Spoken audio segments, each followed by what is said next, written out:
Well, Bafana Bafana, but most importantly, just at the back of that package, again, well, Velile, speak to us. Something important there, you've just returned from, well, you've just been speaking to the powers that be. What is the latest from that camp at Bizvest? Well, there's not necessarily confirmation, but my contacts in Egypt, I understand that they are reporting that the deal for Pagamani Mahlambi to Ahly is done. They're also saying tomorrow he'll be undergoing a medical, which will be the last step for him to join Ahly from Bizvest. The deal has been building up for over a week now. In fact, one of our journalists was also doing the story earlier this week, and they did say that the deal could be confirmed by the end of the week. Tomorrow is the last day.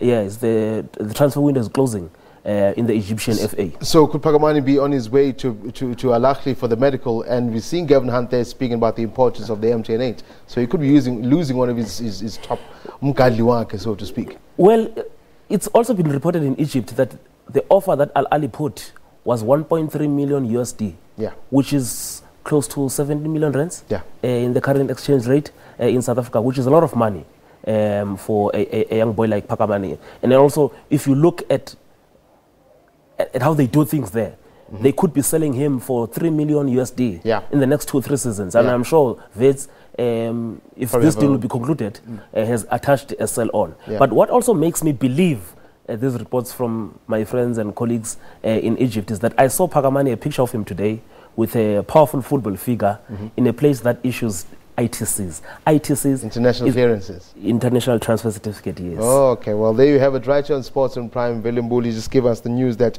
Pagamani Mahlambi could be going to Ahly. We'll confer that tomorrow, and hopefully we'll give you a call and just update us when that happens. Let's come back to the issue at hand. A lot of South Africans this morning, in fact, even now, still got a bit of a hangover.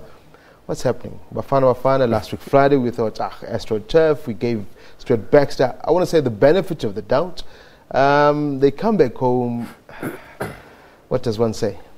Look, I remember when SAFA was also confirming the schedule of the fixtures. They deliberately took the game against Burkina Faso to FNB Stadium, because for them, Burkina Faso to FNB was going to be the confirmation that we are going to Russia.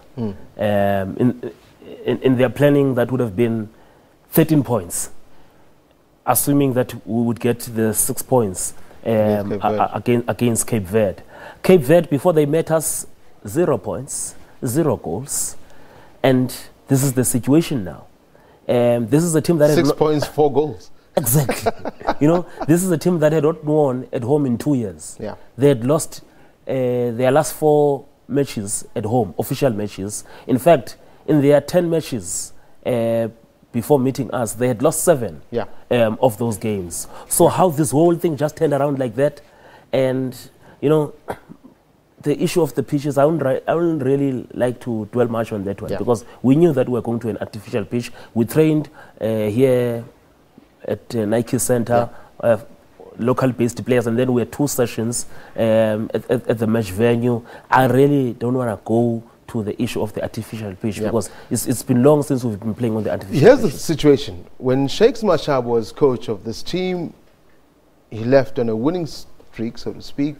He was fired unceremoniously. We all know how that went down.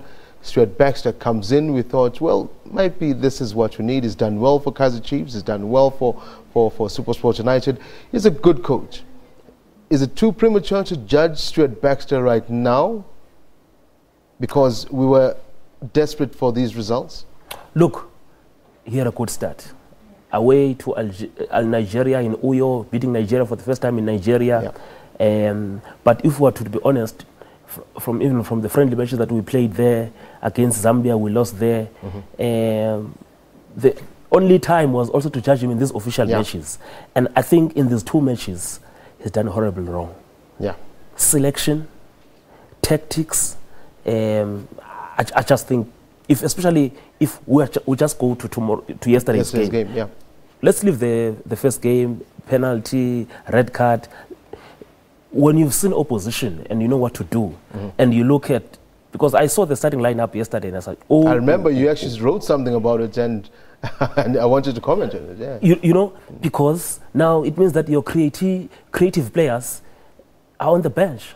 And the first time we really looked like playing something, it was when Jali was introduced. Yeah. You know, and he came and scored the goal as well. Exactly. We should have seen this because you could see the Cape Verde guys, they came here with a cautious approach to defend and pounce because they've got the pace, you know. So when you had people like Tulani Serrero, when you had Andile Jali, Camilo Mukocho on the bench, I mean, and also some of the changes for me. Substitutions and at some stage you had 3 defensive midfielders. Yeah. Here's a question though. And again, I'd like to take it away from us looking at the coach. I always say we've got the depth we have, and as far as players is concerned, should be sufficient for us not to lose to the likes of Cape Verde. I mean, that's without a doubt. It doesn't matter who you're playing. You could take, I personally believe, not saying that I'm looking down on Cape Verde. They are obviously got internationals playing in Europe in their club. But the reality is we do have the depth in South Africa. Is it maybe beyond the field of play now we should be looking at? Because surely we can't, it cannot be a coaching problem. It cannot be... No, but on this particular one, in these 2 matches, it's purely the coach. Because the majority of the players that you've got inform you that these are the tactics that you've got to employ. And this is the approach and the selection that you've got to do. One of the things the coach has been saying prior to leaving for these 2 matches was that one of the reasons he bombarded the team with players from SuperSport United is because he wanted players who understand what he wants. Now in the national team, it stops being about that. And the fact that we're already on 4 points now and we started well and the tactics that were used there were different. And the fact that today the African champions at club level are in South Africa, it also takes away this notion that we're not good enough. We don't have the talent. The fact that our national teams, the junior national teams, have been qualifying for international competitions. Out of 54 African countries, you only had 2 or 4 countries going to play international tournaments coming from here. It means that we've got the talent. So in these 2 matches, because I'm saying let's give the coach the credit. We beat Nigeria in Nigeria, something we've not done. But in these 2 matches, he's got to take the blame. Ramifications right now, it's out of our hands. We're used to that in South Africa. Realistically, can that Bafana Bafana team still make it to Russia? I don't know. I don't know. I don't know. I really don't know, because as things stand, we're on 4 points. And we still have to play Burkina Faso, who are yet to lose. We still have to play Senegal. And let me tell you something, the latest, before I came here, also still unconfirmed from FIFA's side, but there are already reports in West Africa and in North Africa that FIFA is ruling that that disputable game, that match, where the referee has already been suspended and banned for life, Mr. Lamtie from Ghana, they are ruling that that game should be replayed in November. So if that is confirmed, and bear in mind that the FIFA SG, she's from Senegal as well. If that is confirmed, that's huge it would mean that now we're down to 1 point. That is that's big news, really, because there was talk that that match that South Africa won against Senegal, because it was very disputed. I mean, that match that Sheikh Mashaba, last coach for South Africa, it was disputed, and we do know that that referee has been sanctioned. But now that you say that there's talk that it could be suspended, that could flip the tables. We could literally be out. That's why I'm really not positive when you're asking me that question about our chances.